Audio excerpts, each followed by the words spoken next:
Welcome to the silent economic depression. A phrase that sounds like a lost chapter from a history book, right? But guess what? It's not. It's happening right now, and the worst part, most of us are living it without even knowing. We've all heard the catchy headlines, the economy is booming, and unemployment is at record lows. But have you ever felt like the numbers they're tossing at us don't quite add up? Well, you're not alone. The silent economic depression is like that sneaky thief in the night, except this one doesn't just steal your wallet, it robs your future, your dreams, and yes, even your sanity. So buckle up, because today we're diving deep into this unseen financial crisis. Let's get one thing straight. This isn't your grandpa's Great Depression, where you knew things were bad, because, people were literally starving. This depression is like that one sneaky relative who pretends to be poor so they can skip out on the dinner check. Deceptive, quiet, and almost invisible. So what the heck is a silent economic depression? Imagine waking up one day and realizing that your paycheck feels lighter, your grocery bill is higher, and despite working harder than ever, you're barely scraping by.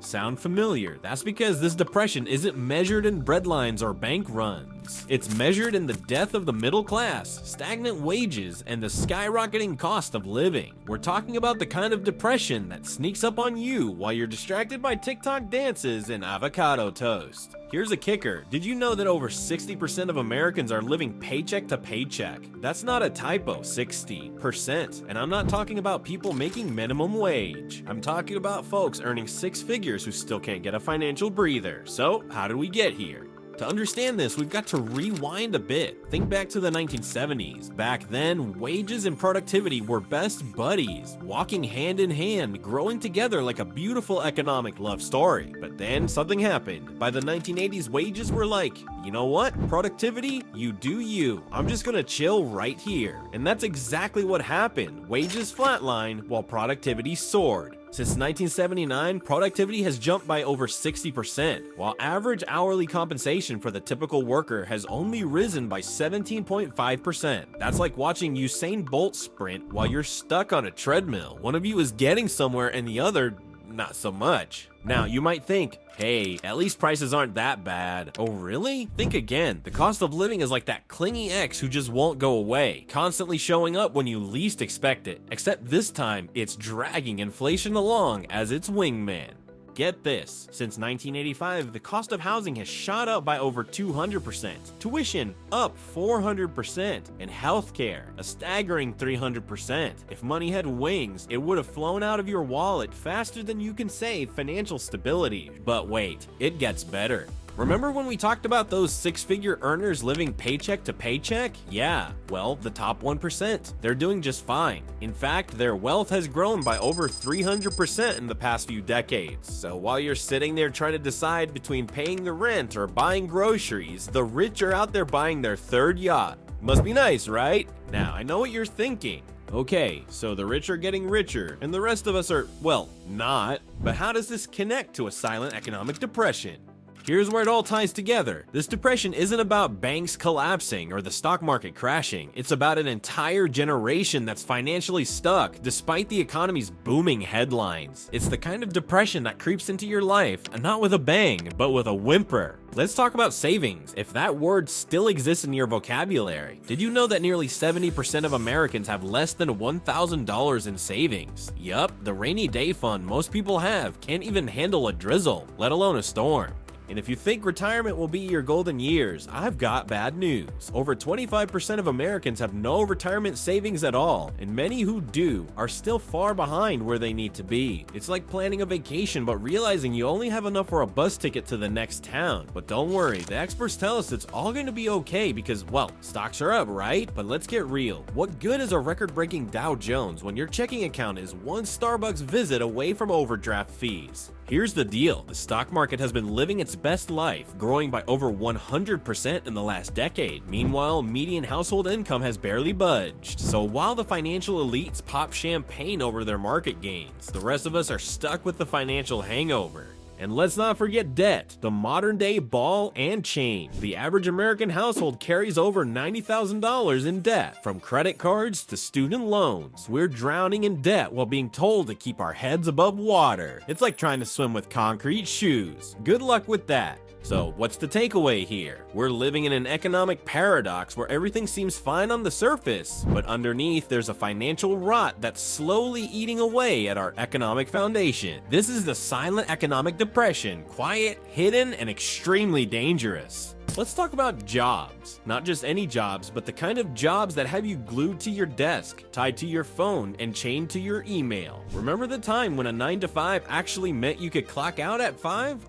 The good old days. Now it's more like 9 to whenever you finally collapse on your couch. Did you know that over 50% of Americans report feeling burnt out from their jobs? And get this, 40% of workers say their jobs are so stressful, they're having trouble sleeping at night. It's like we've collectively decided that sleep is for the weak, and stress is our new best friend. But hey, at least we're being productive, right? Wrong. Productivity might be up, but so is the number of people questioning their life choices. In fact, studies show that job dissatisfaction is at an all-time high, with nearly 70% of employees feeling disengaged at work. It's like we're all stuck in a bad episode of The Office, except there's no laugh track, just the cold, hard reality of endless Zoom meetings and late-night emails. And what's the reward for all this hard work? A pat on the back, a gold star, how about a nice fat paycheck? Well, not exactly. Wages have remained stagnant for decades, and let's not even talk about the so-called merit-based raises. Spoiler alert, they barely keep up with inflation, so while we're all grinding away, the cost of just about everything continues to rise, leaving us with little more than a participation trophy and a mountain of debt.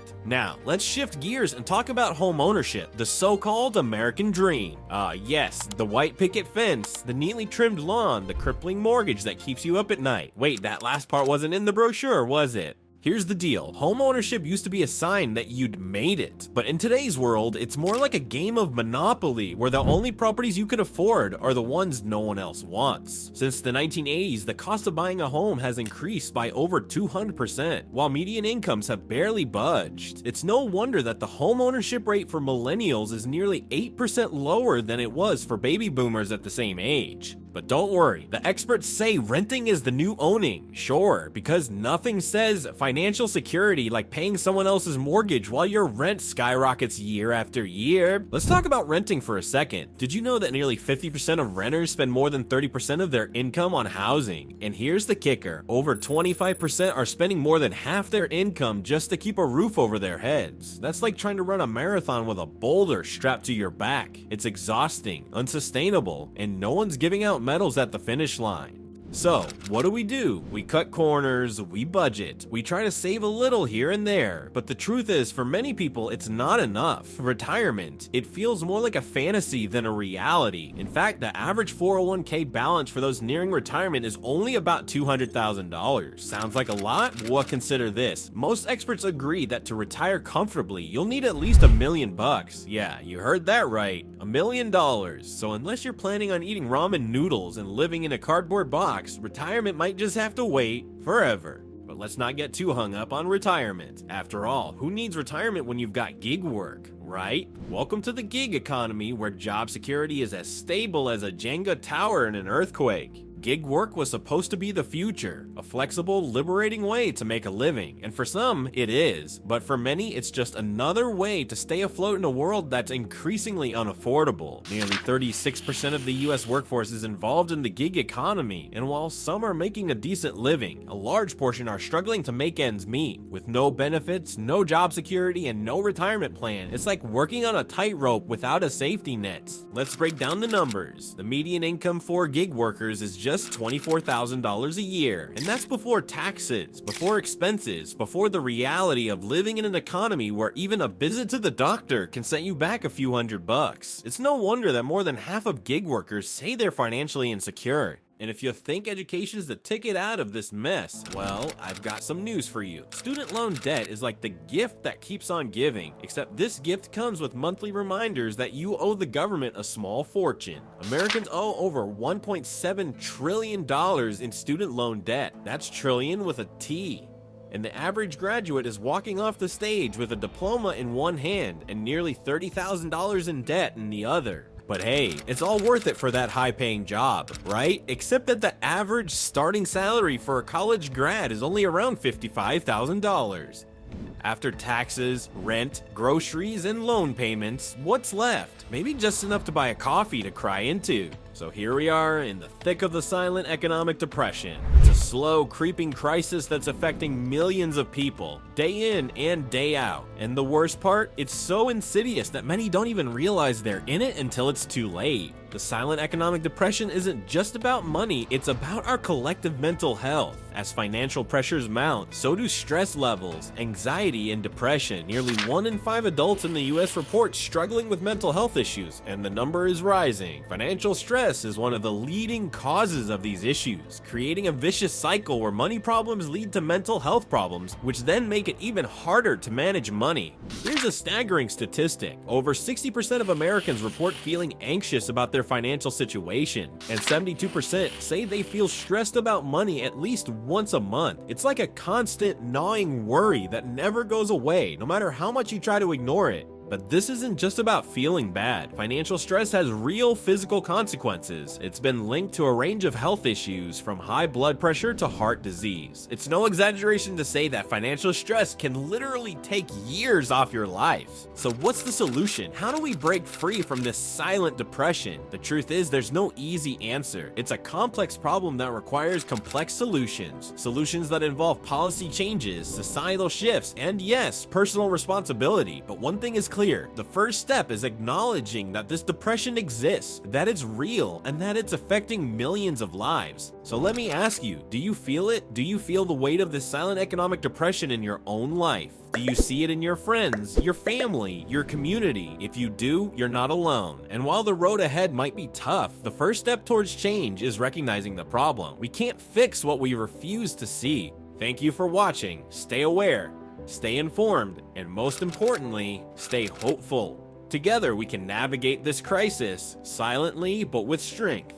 So here we are, at the end of another chapter in the story of the silent economic depression. We've journeyed through the maze of financial struggles, from the crushing weight of debt to the impossible dream of home ownership and the stress that eats away at our mental health. But this isn't the end of the story, not by a long shot. You see, everything we've discussed today ties back to a bigger question, one that we explored in our last video: the 4-day work week. Is it a dream come true, or just another disaster waiting to happen? Remember when we dug into whether fewer work days could actually solve some of the problems we've been talking about, or if it would just pile on even more stress? So as we wrap up, I want you to take a moment to reflect. Are you feeling the pressure? Do you see these patterns playing out in your own life? If so, you're not alone. And while we may not have all the answers, awareness is the first step toward change. And as always, stay savvy, stay informed, and keep making those money moves. See you next time.